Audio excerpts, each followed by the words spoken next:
how to get out of analysis paralysis and take the leap of faith to real estate investing in 4 easy steps. That's what we're talking about today. So let's go.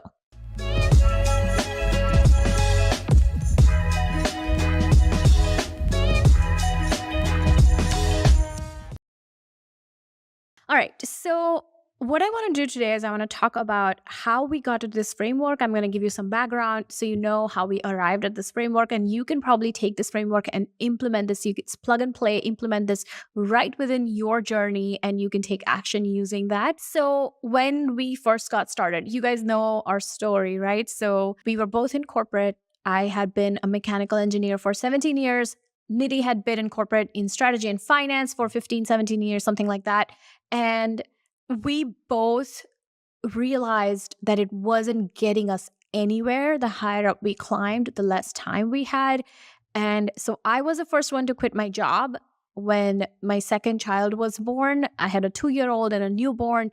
And I had a moment of clarity one day when I realized that it wasn't really getting me what I wanted to go. And I said, okay, I want to be solution oriented. I want to be empowered as a mother, as a working individual, as someone who wants to make an impact for their family financially, as someone who wants to build a legacy for their kids. And I decided to quit my job. And so when I quit my job, it was a very bumpy road to get started because I'd always been an employee. I'd always built a career thinking that that was my path to success. So thinking about building a whole business, thinking about building wealth, that was all very new to me. And I had 2 small children at the same time that I was raising. I had no experience with kids. It was a very different experience for me. It shook me up to be responsible for 2 small children. And we're immigrants. We have no village support system that everyone talks about. We had none of that. So I felt like there was so many different things that I was learning all at the same time. So I remember that on my son, who was my second child, on his first birthday is when we got the first property under contract. So it took me a whole year to figure this out. And to figure, that was just getting the first property under contract. There was a lot to learn even after that, right? So there was a lot of things that I went through, and I had to develop a framework for myself to get out of analysis paralysis. And as we grew our portfolio to 10 million, so our portfolio is worth 10 million. We're into this 5-6 years now. Both Nidhi and I have retired. We're full-time real estate investors. We say full-time, but we probably work about 30 minutes a day on real estate investing. And getting to this point, what I've learned is that every time I move to a bigger project, to take this strategy further, to grow even bigger as a business, I fall into analysis paralysis, and I use this framework to get out of it very quickly. And so if you're someone who loves to grow generational wealth, achieve time and location freedom, personal growth, you can take this framework and put it in your life and achieve success. So this framework, I called it ABLE, ABLE, and we're going to go through the steps right now. So the first letter A stands for avatar. And I think this is crucial to any real estate investing strategy that you're after, is figure out what is the avatar of the deal that you're after. The property avatar takes into consideration the neighborhood that you're investing in and also the specs of the property that you're after. But these specs have been narrowed down to make your decision making super simple. So what you want to do is figure out what neighborhood you're investing in first. So what I was doing in the very beginning is I was looking everywhere. I was looking in the neighborhood that we lived in. I was looking in other neighborhoods around us. I was even looking at other cities. And what I would do is whenever a deal would come across my desk, I would start analyzing it. And what that did was it took up really valuable time and a long time to analyze every single deal. It wasn't until I said, first, I'm going to decide what neighborhood I'm going in. Because there are certain neighborhoods where a strategy works And there are certain neighborhoods where a strategy simply doesn't work. So, where we lived, I was analyzing deals there and I was trying to fit all the deals that came across my desk into the strategy. Instead of looking at it the other way around, we're finding a neighborhood that is right for the strategy. And I see this often. New investors often make this mistake is they live in an A neighborhood and they're connected in that neighborhood. They know people in the neighborhood. Maybe they know an agent who sold them the house that they're living in.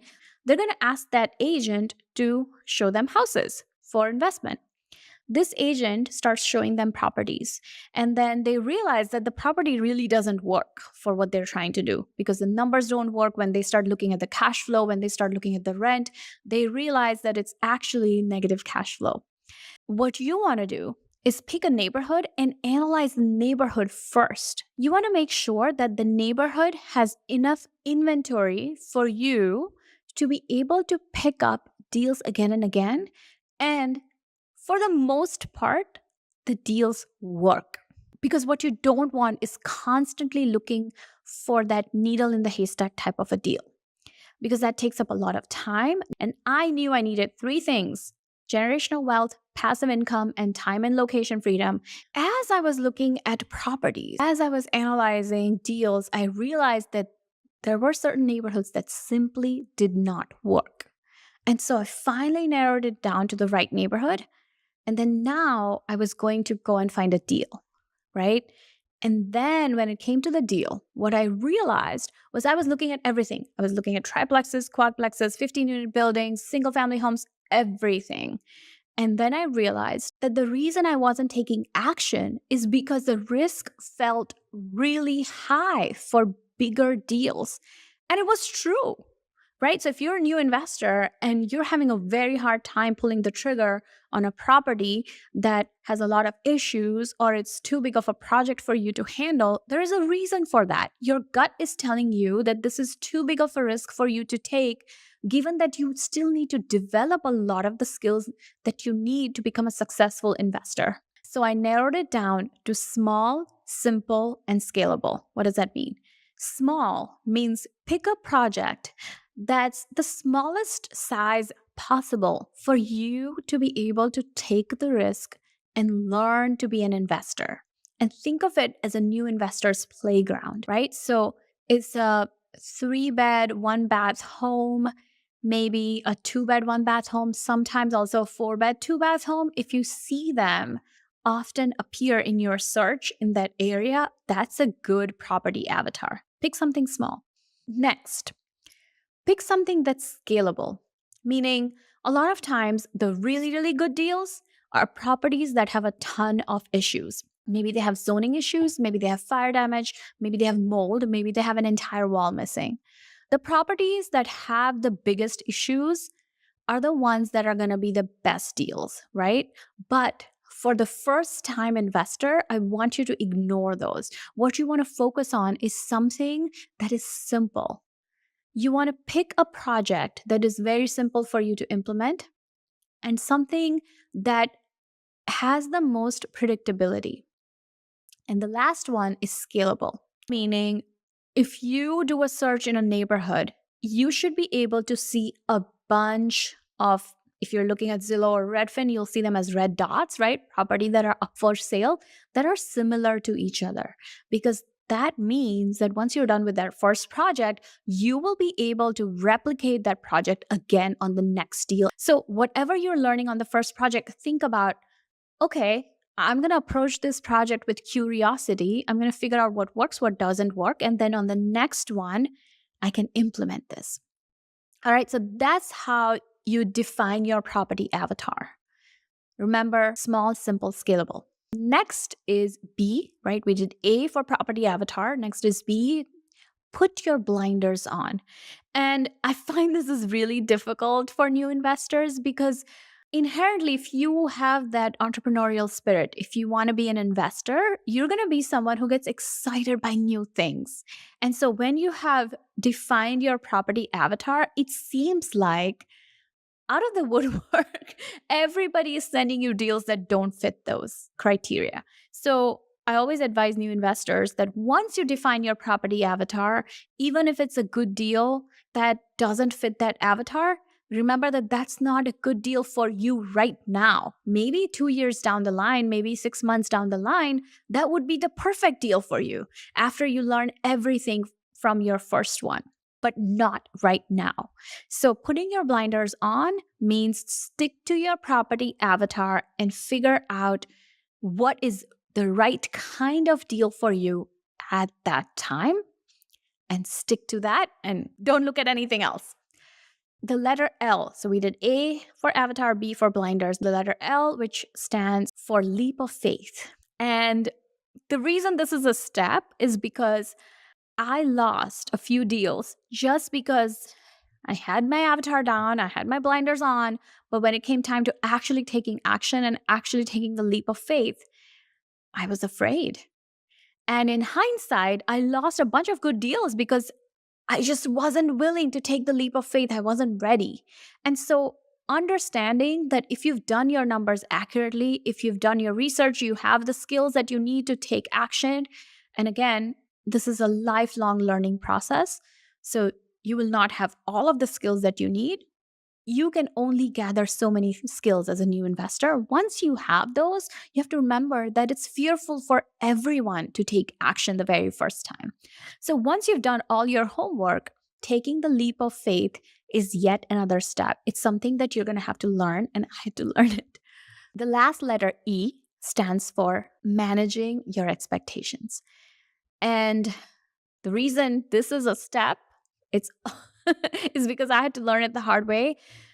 It took everything I had in me to take that leap of faith and put an offer on that deal, and I didn't get it. And I was so sad. I wanted to give up investing. I see this a lot in new investors. You do everything in your power to get the learnings that you need, to define your property avatar, to figure out your neighborhood, to put your blinders on, take that leap of faith, and then you don't get that deal. It's underwhelming. It's anticlimactic, right? So manage your expectations and know that usually most investors don't get the very first deal that they put an offer on. And that's okay. It's part of the process. You're going to lose some deals and then you will eventually land one. And one piece of advice that I give all new investors is if you're finding that you're losing all the deals again and again, you might be being a little too conservative with your numbers. And how much conservative are you being? You can know that by seeing what those deals are going for. So in hindsight, when you look at what that property sold for a few months down the line, if you are able to get that data, in certain states you're able to get that data, you can figure out, okay, I was off by 10K. I think I'm being a little too conservative by about 10K. Now, if I add 10K to my offer, if I had done that for all the deals I lost, would I have still been able to make the numbers work? If the answer is yes, great. If the answer is no, you might be in the wrong neighborhood, right? So this is an iterative process. And following this process can allow you to take action and get that first deal under contract. So be sure to implement this framework within your business and you'll be able to see the results. And please let me know once you achieve results, because we love to know your success stories. You can email us at info@openspacescapital.com. I want to leave you with one last thought. The problem isn't that you are in analysis paralysis. The problem is you don't have a framework to take action. All right, so I will see you guys next time on the next episode. And until then, keep investing. Bye now. When you're ready to get serious, you can join us at theinvestoraccelerator.com. It's like getting 1,000 episodes worth of information in 5 days, and it's everything you need to build your actionable plan to financial freedom and making work optional.